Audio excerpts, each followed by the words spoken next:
देखिए, हमें दवाई का कोर्स करना पड़ेगा, तब जाके आपके पेट का दर्द जड़ से खत्म होगा। अभी मैं एक चूर्ण दे रहा हूं, ये लीजिए, ये पानी लो।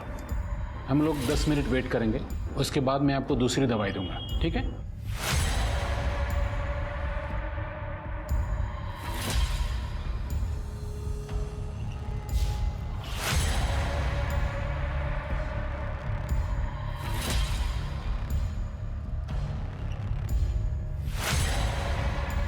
सही को मेरे पास लाने के बदले मैंने अतुल को 50,000 रुपये दिए थे, और उसके बाद भी कोर्स पूरा करने के बहाने अतुल हमेशा सही को मेरे पास लाता था। लेकिन पता नहीं सही को कैसे डाउट हो गया कि कुछ तो गड़बड़ है। एक दिन सही ने चूर्ण खाने के बजाय चूर्ण खाने का नाटक किया।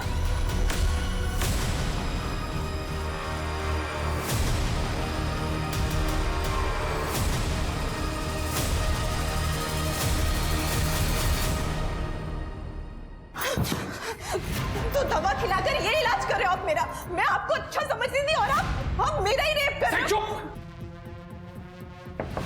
वैद्या का क्या हुआ? मैं आपको छोड़ूंगी नहीं, अभी मैं जा रही हूँ सबको बताने। साई चुप! लोग सुन! तुम भाई हो मेरे, शर्म नहीं है अपनी बहन के साथ ऐसा करते हुए? मैं आज ही मम्मी पापा को जाके सब कुछ बताऊंगी।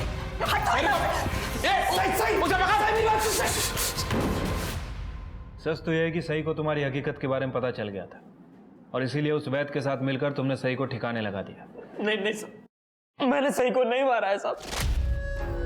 सही मला माफ करना। सही मेरे से बहुत बड़ी गलती हो गई। वो फारूक के पैसे लौटाने का मेरे पास कोई और रास्ता नहीं था। सही तुम मेरी दलाली करने लग गए, मुझे धोखे में डालकर। सही तूने अगर आई भाव को कुछ बताया ना तो मैं अपनी जान दे दूंगा।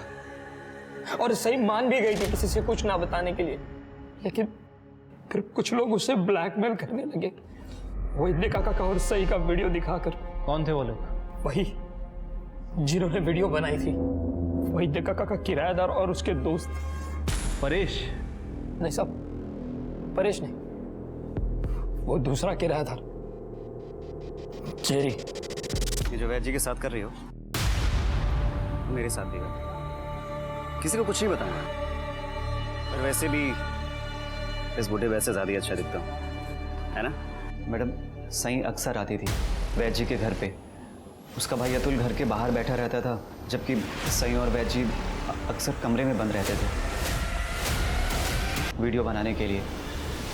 और वीडियो बनने के बाद सई के पास मेरी बात मानने के अलावा कोई ऑप्शन नहीं था। और वो उतने पर ही नहीं रुका, तो उसने वो वीडियो अपने दोस्तों को भी दे दी। उन सब ने एक एक करके बारी बारी मेरी बहन का रेप कर दिया साहब। परेश के पास वो वीडियो कैसे पहुंची? मैडम, परेश भाई ने साई को मेरे कमरे से निकलते हुए देख लिया था। मैं बहुत डर गया था कि अगर उन्होंने साई से पूछा और रेप वाली बात अगर बाहर आ गई तो मैं फंस जाऊंगा। इसलिए मैंने वो साई का वीडियो परेश भाई को दे दिया ताकि वो हमारे साथ मिल जाए और उसके साथ मज़े कर सके। नहीं साहब, परेश भाई ने सई को हरास करने के लिए जेरी से वो वीडियो नहीं लिया था, बल्कि वो तो सई की मदद चाहते थे। कैसी मदद? परेश भाई चाहते थे कि सई वैद्य काका के खिलाफ पुलिस में रेप केस फाइल करे। सही तू वो परेश का क्यों सुन रही है? अरे बेटा, वो तेरा अपने फायदे के लिए इस्तेमाल कर रहा है और कुछ नहीं। हाँ, जैसे आपने की थी फारूक का कर्जा उतारने के लिए। दादा, आपको मेरी जिंदगी जितनी बर्बाद करनी थी ना, कर ली। अब मैं और बर्दाश्त नहीं कर सकती। सही परेश को किस बात का बदला लेना था तुमसे? सर, वो परेश बेरोजगार था, अपनी बीवी को खुश रखना तो दूर, लेकिन उसकी ज़रूरतें भी वो पूरी नहीं कर पाता था। वैद्य जी, आप तो जानते ही हैं परेश का कुछ दिनों से काम ठीक नहीं चल रहा है। अब बस कुछ दिन रुक जाइए, मैं 6 महीने का किराया एक साथ दे दूंगी। एक दिन भी नहीं रुकूंगा। अभी इसी वक्त कमरा खाली करो, इसी वक्त। वैद्य जी, कुछ मैनेज हो सकता है? उस दिन मेरे और मुग्धा के बीच संबंध बन गए और हमारे बीच एक अंडरस्टैंडिंग हो गई थी। मैं मुग्धा को पैसों की मदद करूंगा और वो मेरी शारीरिक ज़रूरतें पूरी करेगी। और ये बात परेश को पता चली, हाँ हाँ, पुलिस में जाऊंगा मैं तेरे खिलाफ। पुलिस में जाके क्या बताएगा? तेरी बीवी मेरे साथ सोती है? हाँ, ये बताएगा? तू बीवी को खुश नहीं रखता ना, इसलिए वो मेरे पास आती है। फिर परेश ने क्या किया? परेश क्या करता था? मैं मुग्धा के साथ रेप थोड़ी करता था कि वो कंप्लेन करे और मुझे जेल हो जाए, इसलिए उसने अपना मुंह बंद रखा था। लेकिन शायद वो किसी मौके की तलाश कर रहा था और वो मौका उसे मिल गया। मेरे और सही का वीडियो। कहा था ना मैंने तुझे कि मेरा टाइम आएगा। देख, आ गया मेरा टाइम। इस बुड्ढे के दम पे बहुत उछल रही थी ना तू। उस लड़की सही से बात हो गई है मेरी। रेप का केस लगेगा इस बुड्ढे पे। ये तो जाएगा ही जेल में, और तेरी असलियत भी दुनिया के सामने आएगी कि कितनी बेगैरत है तू। तो परेश पुलिस के पास जाता, ये तुम्हारा वीडियो वायरल हो जाता तो तुम्हारी बने बनाई इज्जत मिट्टी में मिल जाती। ऐसा ना हो इसलिए तुमने डर के सही को मार दिया। नहीं सर, मुझे मेरी इज्जत इतनी प्यारी नहीं है कि मैं 2 मर्डर कर दूं। और वैसे भी मुग्धा की वजह से आस्था मुझे छोड़ चुके थे। सही को मारने के बाद वो वापस थोड़ी आने वाली थी। सर, मैं वैद्य जी के साथ इसलिए रिश्ते में थी क्योंकि मैं गांव वापस नहीं जाना चाहती थी और शहर में रहने के लिए पैसों की ज़रूरत थी। लेकिन इसका मतलब ये नहीं है कि शहर में रहने के लिए मैं किसी का मर्डर करके जेल चली जाऊँ। तो एक्सेप्ट कर रहे हैं, लेकिन मर्डर करने से मना कर रहे हैं। सर, सही को जो पॉइजन दिया गया था तो उसकी रिपोर्ट आ गई। सही की मौत बोटॉक्सिन की वजह से हुई है और ये केमिकल बोटॉक्स में यूज किया जाता है। और बोटॉक्स कॉस्मेटिक सर्जरी की है।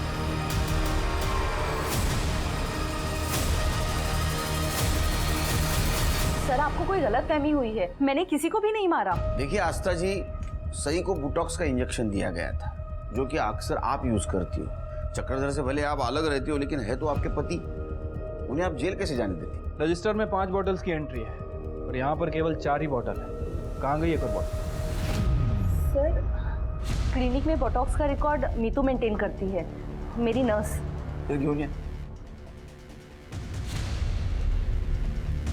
इसे जानती है? किसी को दिया था ये? 5वीं बॉटल गई कहाँ? सर, ये देखिए 20 अक्टूबर की फुटेज, साई की डेथ के 4 दिन पहले की। कौन है? रौनक? ये तो रौनक है, मेरा बेटा।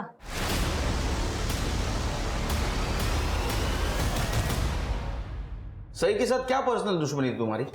वो अगर जिंदा रहती तो मेरा फ्यूचर खत्म हो जाता।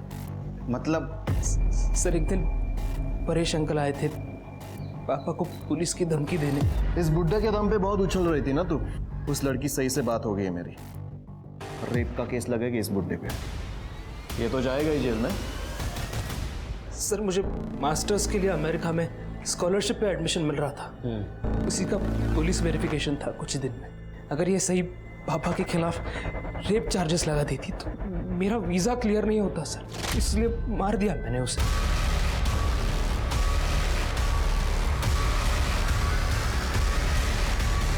तुम्हें तुम्हारे पापा की कंप्लेंट करनी चाहिए थी, लेकिन तुम्हें एक कदम आगे निकले उनसे। तुमने सही को मार दिया ताकि तुम्हारा वीजा कैंसिल ना हो। सर, मैंने बहुत मेहनत की थी सर इस एडमिशन के लिए। मेरी मेहनत बर्बाद कैसे होने देता? अब यहाँ एडमिशन हुई तुम्हारी, करो खूब मेहनत, बर्बाद मत होने दो। सई की हत्या भले ही रौनक ने की थी, मगर उसके साथ उसके भाई अतुल और उसके पारिवारिक वैद्य चक्रधर बापट ने जो किया था, वैसा व्यवहार तो जानवर भी किसी के साथ नहीं करते। कृपया करके अपने स्वार्थ में अंधे मत होइए, बल्कि इंसान बनने की कोशिश करिए। इसी उम्मीद के साथ अब मैं रेणुका शाहने आपसे विदा लेती हूँ। हम फिर मिलेंगे ऐसी एक कहानी के साथ जो रखेगी आपको सतर्क और जिंदगी को सुरक्षित। तब तक अपना और अपने परिवार का ख्याल रखिए और देखते रहिए क्राइम पेट्रोल सतर्क।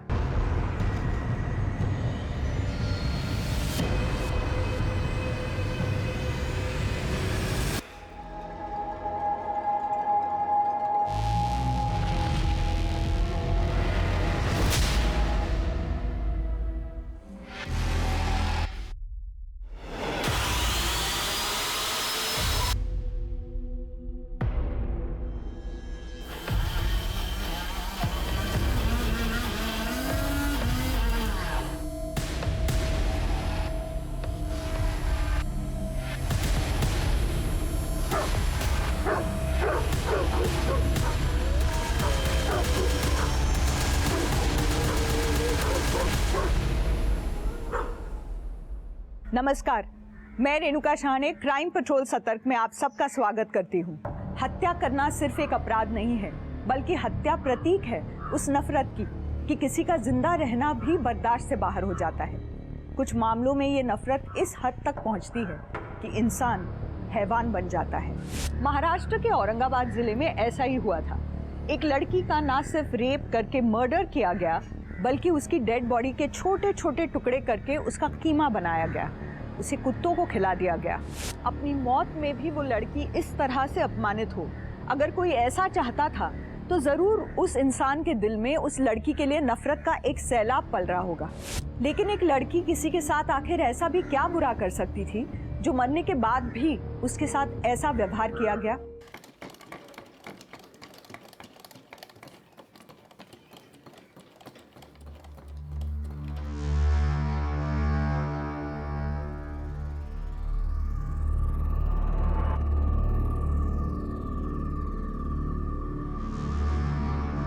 दीदी, मेरी तबीयत ठीक नहीं लग रही है, मैं काम नहीं कर पाऊंगी। ये मैंने 5 छुट्टी ले चुकी हो, पता भी है? हाँ दीदी, लेकिन मेरे पेट का दर्द सही नहीं हो रहा है। किसी अच्छे डॉक्टर से क्यों नहीं दिखा लेती हो? ऐसे कब तक चलेगा? मुझे भी ऑर्डर पूरा करना होता है।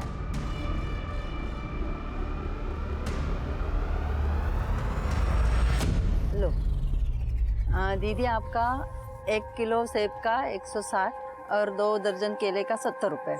आपने मुझे 500 दिया ना? हाँ आई, 1 किलो सेब और 2 दर्जन केले की 270 वापस करो इन्हें। लो दीदी। आई, कैलकुलेटर क्यों नहीं रख लेती तुम अपने पास? वो छोड़ो, तू आज इतनी जल्दी कैसे आई? वर्कशॉप नहीं गई क्या? नहीं आई, वो गई तो थी लेकिन। अतुल कहाँ है? अरे वो तो वैद्य जी के पास गया। नहीं गया? क्या? हाँ, अभी मेरी बात हुई वैद्य जी से फोन पे। पता नहीं ये लड़का कहाँ आवारागर्दी करता है। ये ले मेरी चाय। अतुल इतना क्यों सोच रहा है पत्ते फेंकने में? बोलो। दादा, कहाँ हो तुम? बाबा ढूंढ रहे हैं तुमको। मेरे को ढूंढने के अलावा दूसरा कोई काम नहीं है क्या बाबा को? अरे वैद्य जी के यहाँ गया है तुमको ढूंढने, पहुंचो जल्दी। हाँ हाँ हाँ, ठीक है। अपन गेम बाद में पूरा करते हैं, ठीक है? गेम पूरा कर, उसके बाद जा जहाँ जाना। अरे भाई, खेलते हैं ना बाद में, अभी मेरे को बहुत जरूरी काम है, बाद में खेलते हैं। साले तेरा रोज का ड्रामा है, जब तक जीतता है तब तक खेलता है, हारना शुरू तो निकल लेता है। चुपचाप गेम पूरा कर, नहीं तो मार के तेरा मुंह तोड़ दूंगा, समझा? अरे फारूक भाई,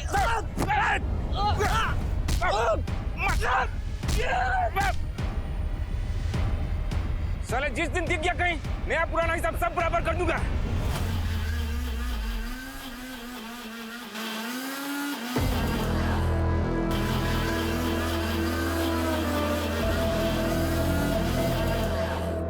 इस बुढ़े का कमरा किराए पर लेना ही नहीं था। रात मशीन चलाता है।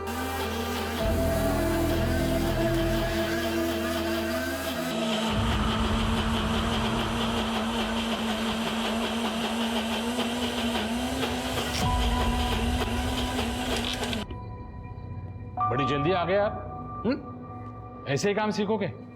यहाँ दवाइयाँ मैं बनाऊंगा और आप गायब रहोगे।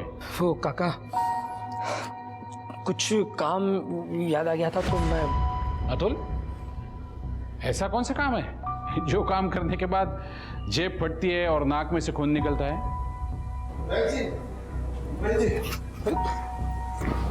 तू आ गया नालायक? कहाँ घूम रहा था सुबह से? अरे बोलता क्यों नहीं? जवान लड़का है, दोस्तों के साथ गया होगा। एक दिन की बात हो तो कुछ ना कहूं, पर इसका तो मन ही नहीं लगता किसी काम में।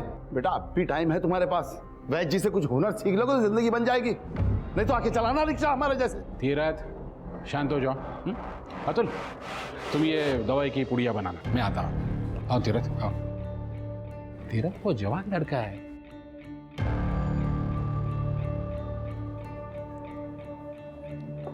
अतुल, ये शर्ट पहन ले, रौनक के लिए लेके आया था, लेकिन तू पहन ले। काका, मैं कैसे ये? ले लो। माँ पूछेगी तो क्या बताएगा? दोस्तों के साथ झगड़ा हुआ ये बताएगा? नहीं ना? पहन ले।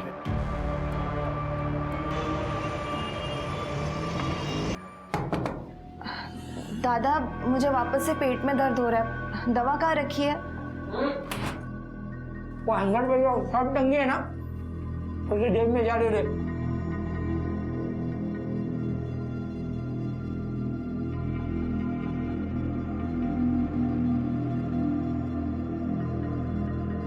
दादा ये इतनी महंगी शर्ट कहाँ से लाए आप? कहाँ से लाए मतलब? खरीद के लाया हूँ। 3000 की शर्ट? ये जो दवा दी है ना, ये खा ले, हो जाएगा पेट दर्द ठीक। जा।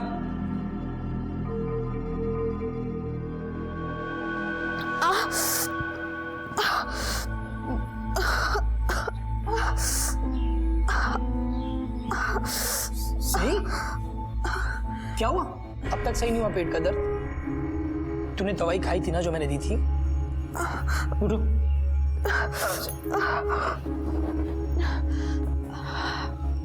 हाँ दादा, दवाई तो खाई थी पर अभी तक सही नहीं हुआ। अच्छा ठीक है, तू चल मेरे साथ। लेकिन कहाँ?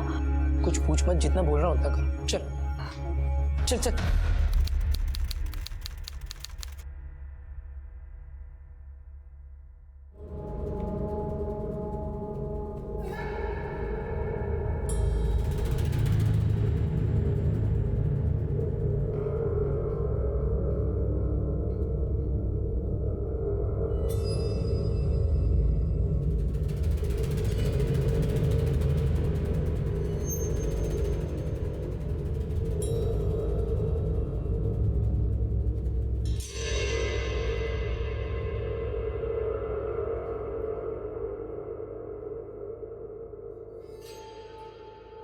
सही सही, मेरे साथ चलो, मुझे तुम्हारे साथ बहुत जरूरी बात। मेरे साथ चलो। यही बताइए ना, जो भी बात है।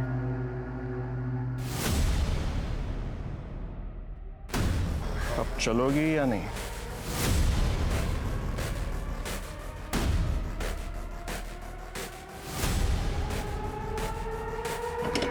बैठो।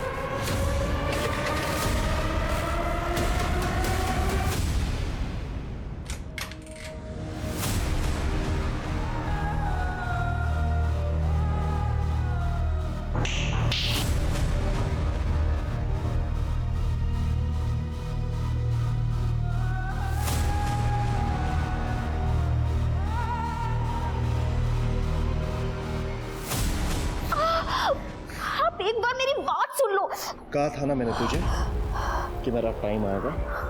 देख, आ गया मेरा टाइम।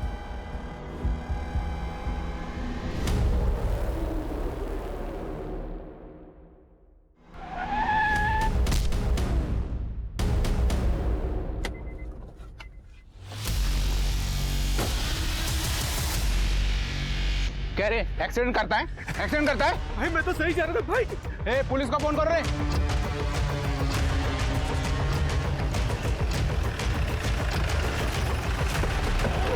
सर आइए। सर यहाँ पे एक्सीडेंट हुआ है।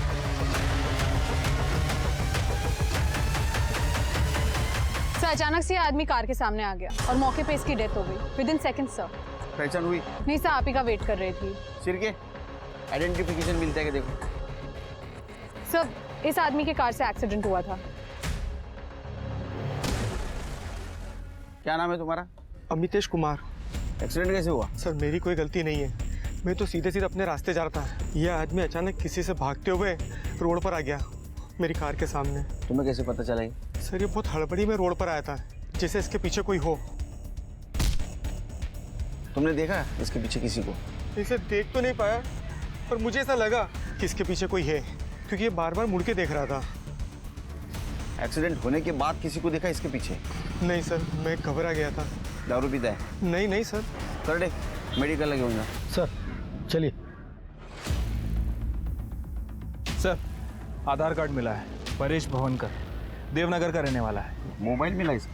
नहीं सर। देखो यही चेक करो किधर पड़ा होगा।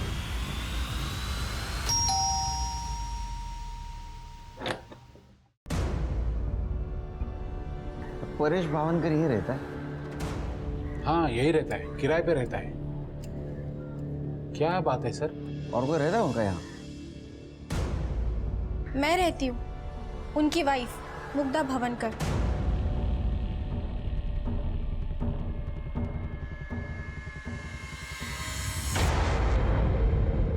आपके पति मोबाइल यूज करते थे, कहाँ है वो? सर वो अपने साथ लेकर गए। नंबर? 81055228। सर स्विच ऑफ आ रहा है। आपके पति का कोई दुश्मन था? सर आप दुश्मन की बात क्यों कर रहे हैं? परेश का तो एक्सीडेंट हुआ है ना। एक्सीडेंट ही हुआ है, लेकिन हम लोग कॉन्स्पिरेसी चेक कर रहे हैं, इसीलिए पूछ रहा हूँ कोई दुश्मन था या कोई उनको नुकसान पहुंचा सकता था। और कौन रहता है यहाँ? सर ये जेरी है। Hello sir. Hello sir. ये जेरी है, ये भी किराए पे रहता है। कहाँ रहता है? यहाँ इस रूम में। क्या करते हो तुम? सर मैं SG फार्मा कंपनी में मेडिकल रिप्रेजेंटेटिव हूँ। Jerry Pinto MR। तुम्हारी परेश के साथ बात होती थी? सर अगर आते आते परेश भाई मिल जाते थे तो बात हो जाती थी, पर आप ये सब क्यों पूछ रहे हैं? परेश का एक्सीडेंट हुआ था और उसमें उसकी डेथ हुई, ये बताने के लिए आया था।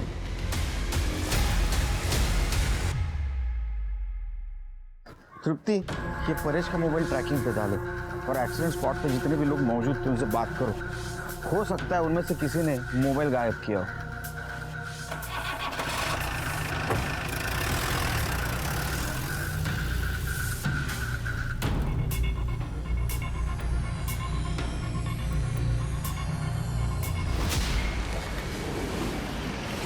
आजा बैठ जा स्कूटर पे।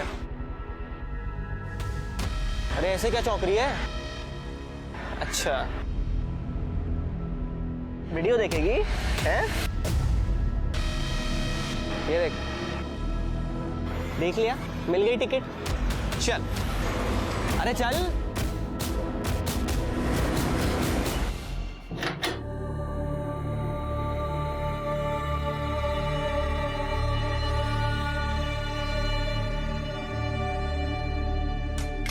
एक बार फिर सोच ले सही। इतना सोचा तभी ऐसा हुआ, अब और नहीं सोचना।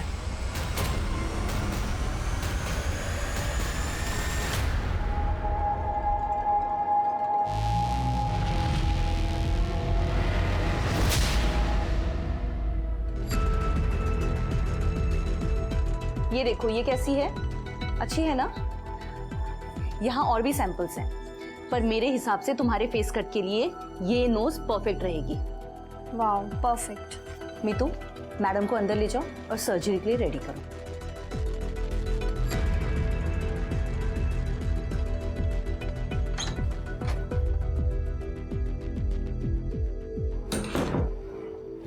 मम्मी। अरे रौनक, तुम आज ही सो गई थी क्या जो तुम यहाँ चले आए? हाँ, आज ही खाना वाना खा के सो गई। अच्छा, मैंने आपको बताया था कि पापा की साइन लेनी है लोन पेपर्स, लिया आप? सॉरी रौनक, मैं काम में इतनी बिजी थी ना कि मैं घर ही नहीं जा पाई और शायद आज भी नहीं जा पाऊंगी। तुम खुद ही घर चले जाओ ना और पापा से साइन ले लो, पापा घर पर ही होंगे। मम्मी, क्या चल रहा है आप दोनों के बीच में? आप यहाँ क्लिनिक पे क्यों रह रही है?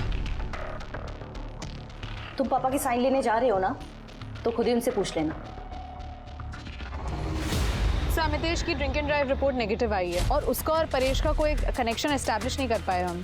लेकिन सर, अमितेश को हम क्लीन चिट नहीं दे सकते क्योंकि परेश जिस रास्ते से एक्सीडेंट स्पॉट पे आया, मैंने वहाँ की CCTV फुटेज चेक की है। परेश का कोई पीछा नहीं कर रहा था। मुझे लगता है कि ये सारी गलती अमितेश की है। इसने जानबूझ के परेश को ठोका और अब ये पीछा करने की कहानी बना रहा है। परेश के सेलफोन का कुछ पता चला? नहीं सर, अभी भी स्विच ऑफ है। लेकिन परेश की सेलफोन लोकेशन के हिसाब से जब परेश का एक्सीडेंट हुआ तब उसका फोन उसके पास ही था। एक्सीडेंट होने के कुछ देर बाद परेश का फोन स्विच ऑफ हुआ। लेकिन मौका वारदात पे मैंने सभी से पूछताछ की है, किसी ने उसका फोन नहीं देखा सर। इनिशियली देखा जाए तो एक्सीडेंट ही लग रहा है सिर्फ, लेकिन दूसरे एंगल से देखा जाए तो उसका कोई पीछा कर रहा था, उससे बचते बचते उसका एक्सीडेंट हुआ। तो पीछा कौन कर रहा था और वो मोबाइल कहाँ गया? ऐसा क्या था उस मोबाइल? अब चलोगी या नहीं?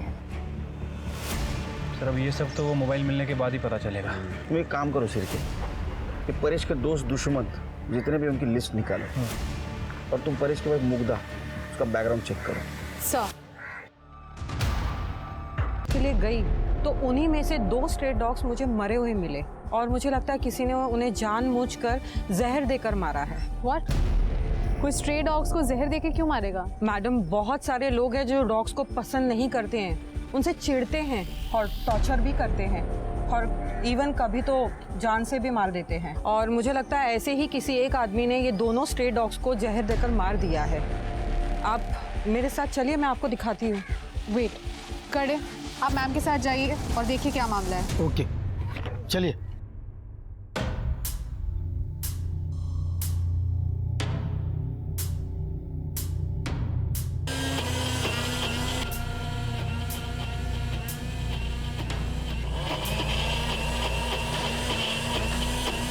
पापा, क्या कर रहे हो? क्या मतलब? दवाई बना रहा हूँ भाई। और तुझे कितनी बार कहा है कि जब ग्राइंडर की आवाज आती है तो अंदर में आया कर। सॉरी पापा। और ये क्या, तू जूते पहन के अंदर आया? तेरे को पता है ना जम्स होते हैं, दवाई खराब हो सकती है। चल चल बाहर निकल, चल चल चल चल। पापा। हाँ, क्या काम है? पापा, मुझे आपकी साइन चाहिए। कहाँ? लोन एप्लीकेशन पे। कहाँ है पेपर्स? है।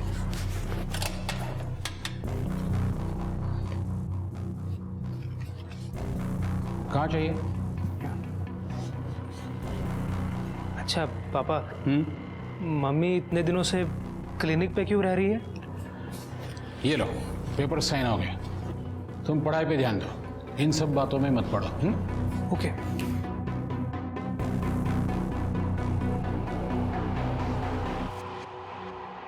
अरे रौनक भाई, क्या हाल चाल? कहाँ गायब हो इतने दिन से? जेरी भाई, मैं नानी के घर पे रहता हूँ, पढ़ाई भी वहीं हो जाती है। भाई अंकल जी से बात करो ना, रात भर मशीन चलाते हैं, पूरा दिन काम करता हूँ और मशीन के शोर के चक्कर में 2 सेकंड सो भी नहीं पाता। रात में कहाँ मशीन चलाते हैं? अरे भाई आजकल रात भर चलती है यार, हमारी तो सुनते नहीं है। तुम एक बार बात करो ना।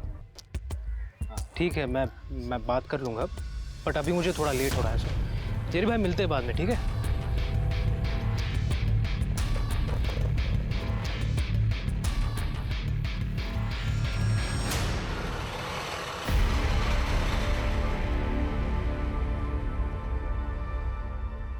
सर, ये मेरी बेटी है सही का भी कल सुबह अपनी सिलाई वर्कशॉप के लिए निकली थी। ना ही वर्कशॉप पहुंची और ना ही शाम को घर वापस आई। उसका फोन भी बंद आ रहा है सर। उस वक्त घर पे कौन था? मैं था सर। आप और आपकी बीवी कहाँ थी? सर, मैं तो ऑटो चलाने के लिए सुबह ही निकल जाता हूँ और 9 बजे मेरी बीवी फल का ठेला लगाने निकल जाती है। तो घर से निकलते वक्त सही ने कुछ बोला था? किसी रिश्तेदार के यहाँ जा रही है, दोस्त के यहाँ? नहीं सर, सही को रात भर ढूंढा लेकिन वो कहीं नहीं मिली। वो ना ही किसी रिश्तेदार के यहाँ है और ना ही किसी दोस्त के यहाँ। लड़के का चक्कर? नहीं, ऐसा कुछ भी नहीं। ठीक है, शिरके FIR लिखवा लो। तो सही का मोबाइल नंबर देना, उसको ट्रैकिंग पे डाल दो और उसकी सिलाई वर्कशॉप का एड्रेस। मैडम, सही जब तक मेरी वर्कशॉप में रहती है तब तक तो सही रहती है। अब बाहर जाकर वो क्या करती है वो मुझे क्या मालूम। जो भी कहना है साफ साफ बोलो। पिछले 2 महीने से काफ़ी छुट्टियाँ कर रही थी, अक्सर काम पे लेट आती है। पूछने पर कहती है मेरे पेट का दर्द सही नहीं हो रहा है। अब आप ही बताइए मैडम, जवानी में नीयत खराब होती है या तबीयत, वो भी रोज रोज? सही का किसी के साथ अफेयर चल रहा था? मैडम वो तो पता आप लगाएंगी, मैं थोड़ी ना लगाऊंगी। ज्यादा बोल रही हो। नहीं मैडम। पेट में दर्द सच्ची होता था कि असल बात कुछ और थी? नहीं, ऐसा कुछ होता तो वैद जी हमको बताते। कौन वैद जी? वो चक्रधर बापट। चक्रधर बापट? वो विजयनगर में जिसका दवाखाना है वही? हाँ, वही। तो वो हमारे पूरे परिवार का इलाज वही करते हैं और आजकल तो हमारे बेटे अतुल को वैदगिरी भी सिखा रहे हैं। चक्रधर जी, 21 तारीख को आपके पड़ोसी परेश जी, उनका एक्सीडेंट हो गया, उनकी डेथ हो गई और 24 तारीख को आपके पेशेंट सही घर से गायब हो गई। फिर भी आप पूछ रहे आपको क्यों बुलाया? नहीं सर, बात सिर्फ सही की नहीं है। देवनगर एरिया के आसपास के बहुत सारे मरीज मेरे पास आते हैं इलाज के लिए। अगर उनमें से किसी को कुछ होता है तो आप बार बार मुझे ही बुला लेंगे? बार बार नहीं बुलाऊंगा, लेकिन जब भी कोई गायब होगा और उसकी लास्ट मोबाइल लोकेशन आपके घर की होगी तो आपको बुलाऊंगा। सीडीआर रिपोर्ट, ये देखो सीडीआर, सही की मोबाइल लोकेशन रिपोर्ट 11 बजे से ही आपके घर थी।